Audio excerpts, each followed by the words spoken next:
Welcome to the palace where the gates are always open. This is a special episode of Star Wars Sense, Obi-Wan Kenobi on Disney Plus review recap show. Spoilers for Obi-Wan will be discussed in this episode. This is for episode 1, not to be confused with Star Wars episode. Let's go!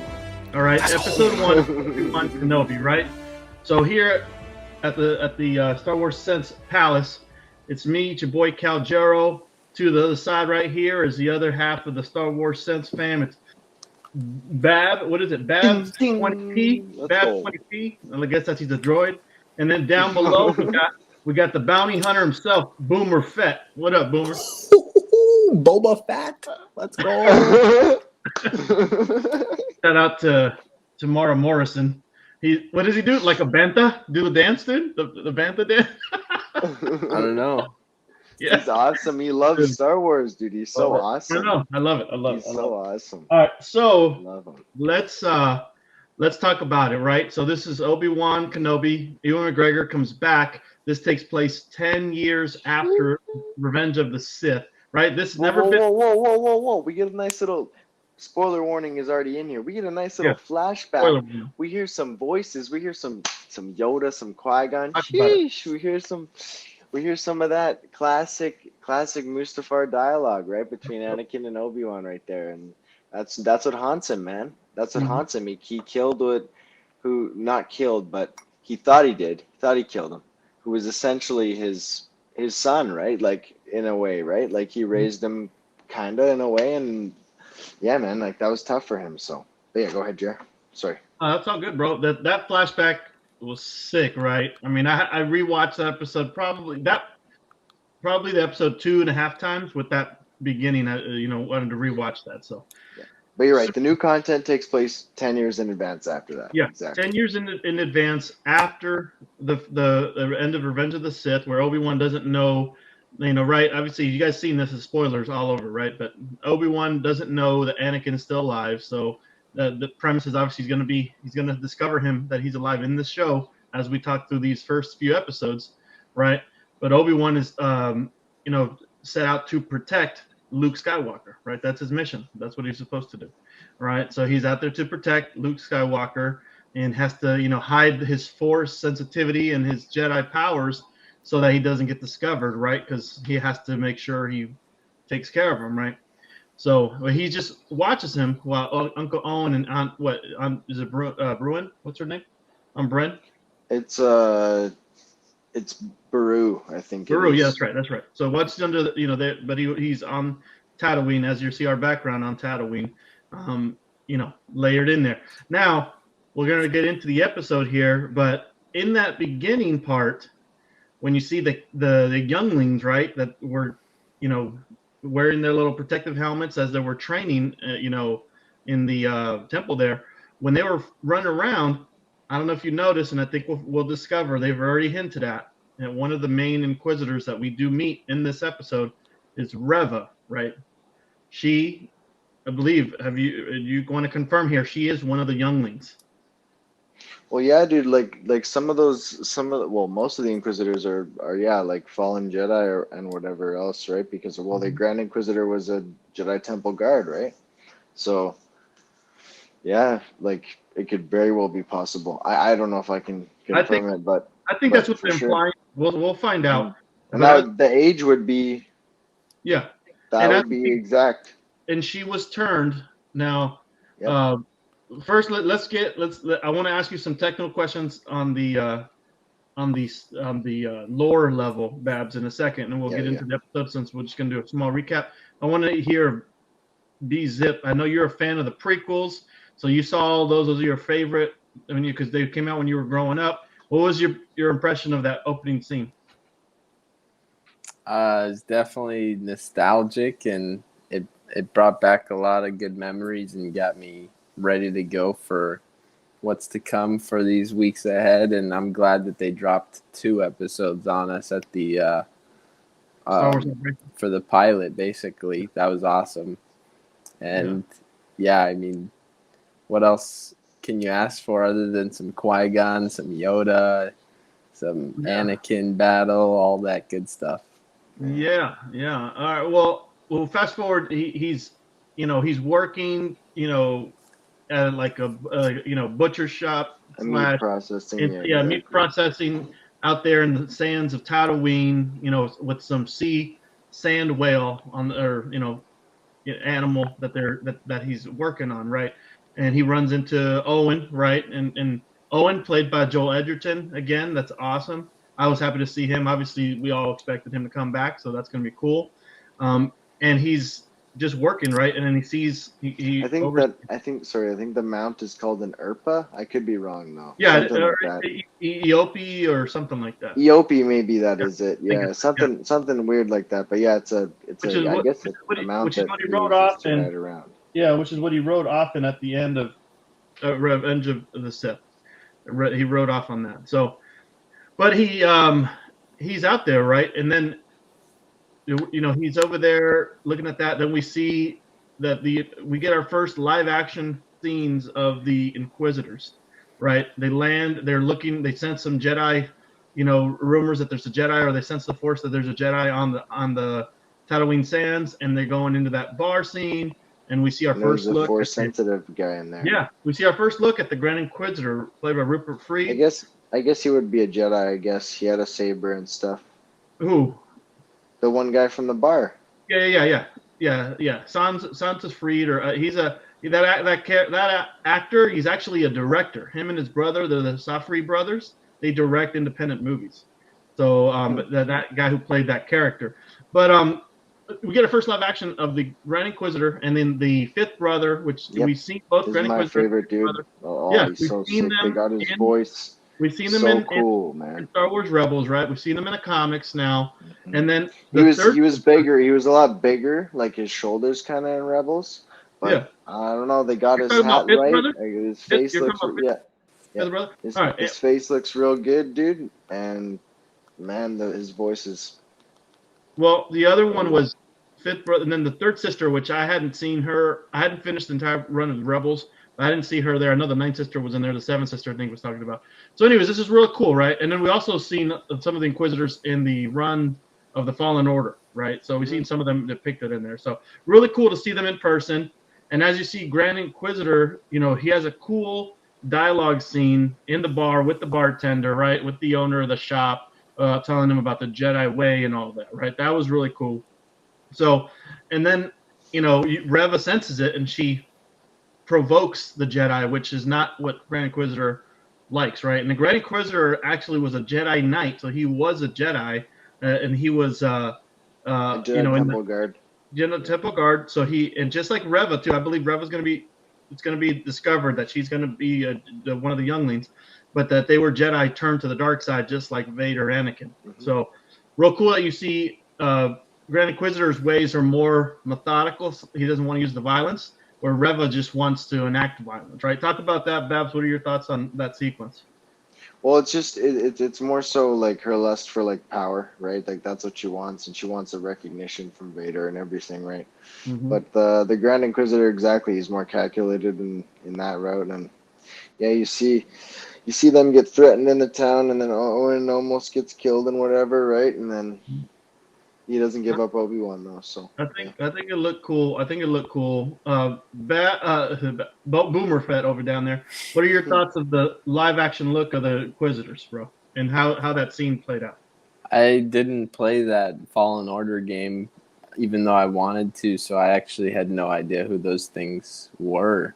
But it was a cool introduction to them, and they're definitely scary enforcers, and I liked the introduction of them in general. They kind of give off an intimidating vibe, and they're on the hunt for Obi-Wan, as it seems, and they're ready to basically bring him back home to capture him for something.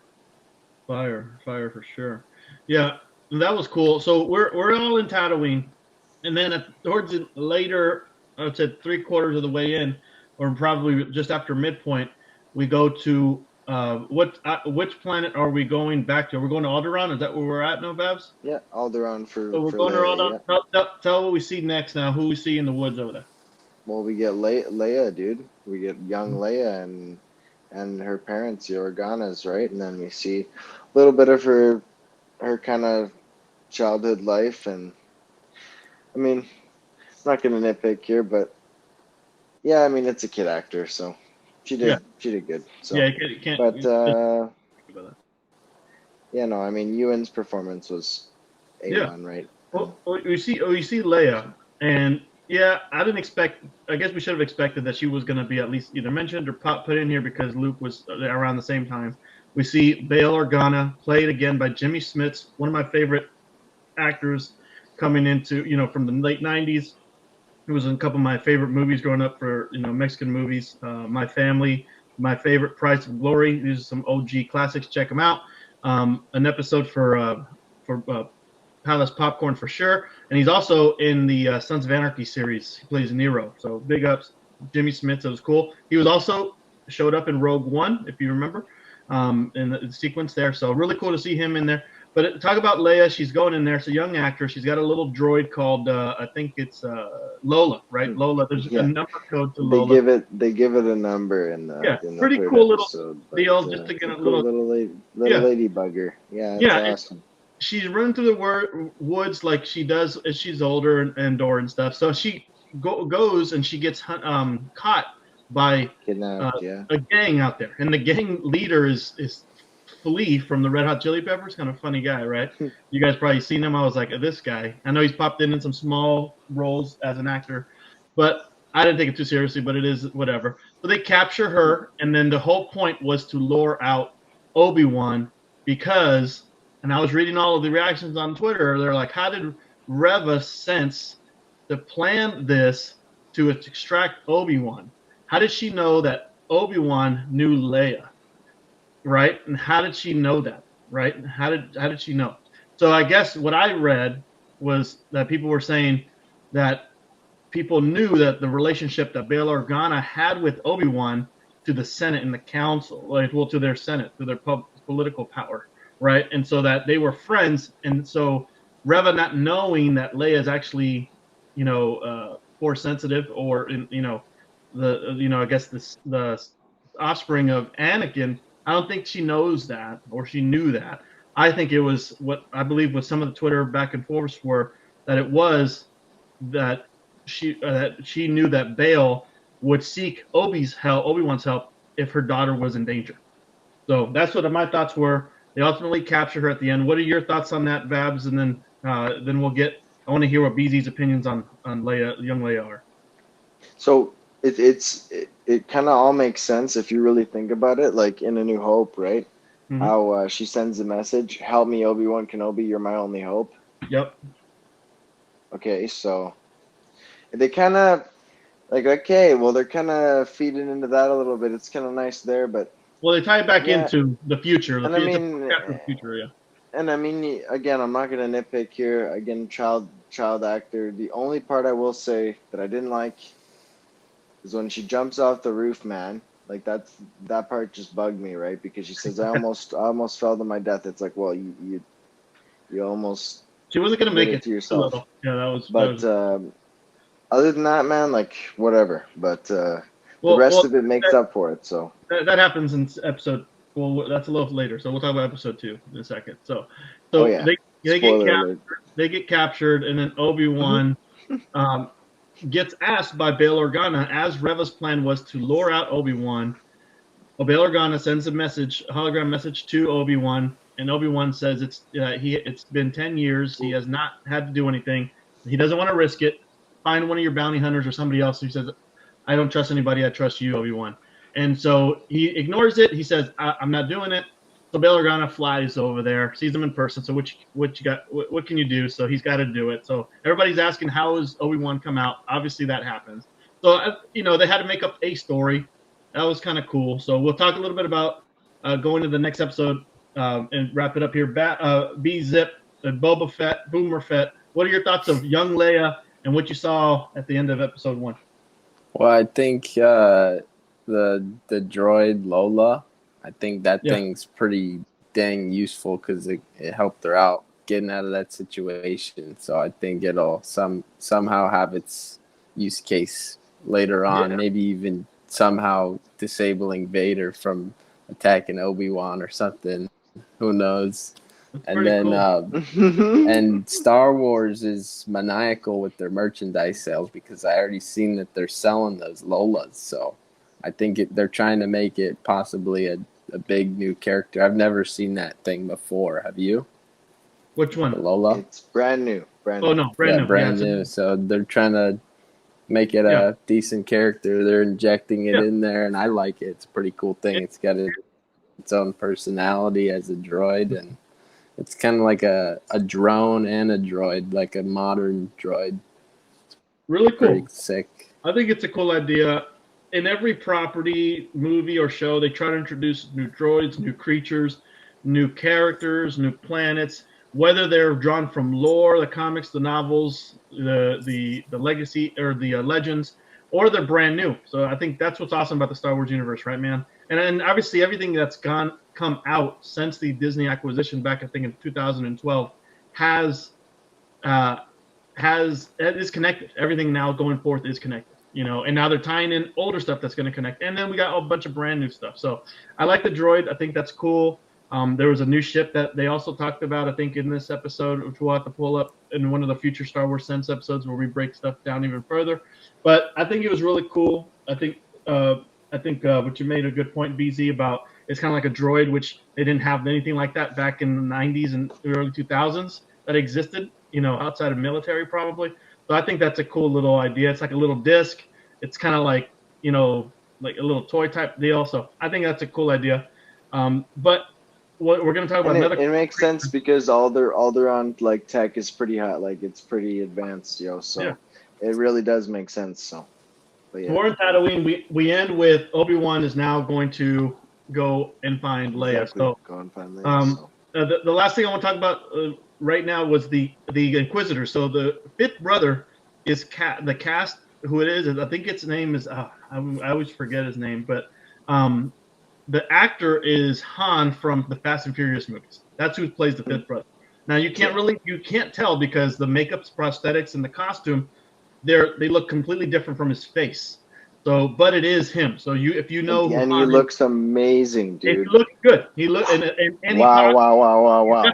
He's got some cool interactions as you see later in the episodes with Reva. So I think he wears black contact lenses too. Yeah, sure. I think they're really cool.